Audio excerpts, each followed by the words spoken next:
أعوذ بالله من الشيطان الرجيم. بسم الله الرحمن الرحيم. والمرسلات عرفا فالعاصفات أصفا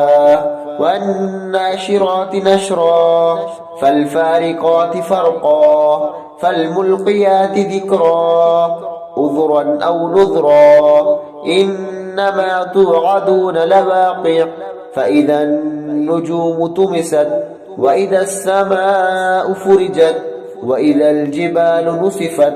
وإذا الرسل أقتت لأي يوم أجلت ليوم الفصل وما أدراك ما يوم الفصل ويل يومئذ للمكذبين ألم نهلك الأولين ثم نتبعهم الآخرين كذلك نفعل بالمجرمين ويل يومئذ للمكذبين ألم نخلقكم من ماء مهين فجعلناه في قرار مكين إلى قدر معلوم فقدرنا فنعم القادرون ويل يومئذ للمكذبين ألم نجعل الأرض كفاتا أحياء وأمواتا وجعلنا فيها رواسي شامخات وأسقيناكم ماء فراتا ويل يومئذ للمكذبين انطلقوا إلى ما كنتم به تكذبون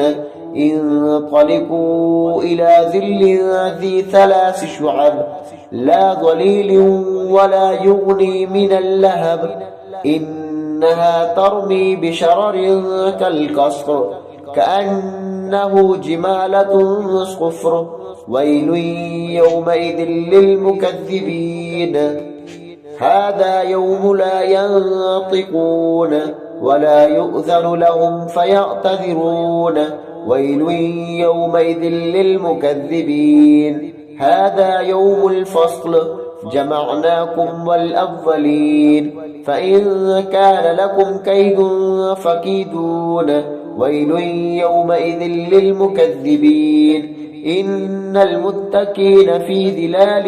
وعيون وفاكهة مما يشتهون كلوا واشربوا هنيئا بما كنتم تعملون إنا كذلك نجزي المحسنين ويل يومئذ للمكذبين كلوا وتمتعوا قليلا إنكم مجرمون ويل يومئذ للمكذبين وإذا قيل لهم اركعوا لا يركعون ويل يومئذ للمكذبين فبأي حديث بعده يؤمنون صدق الله العظيم.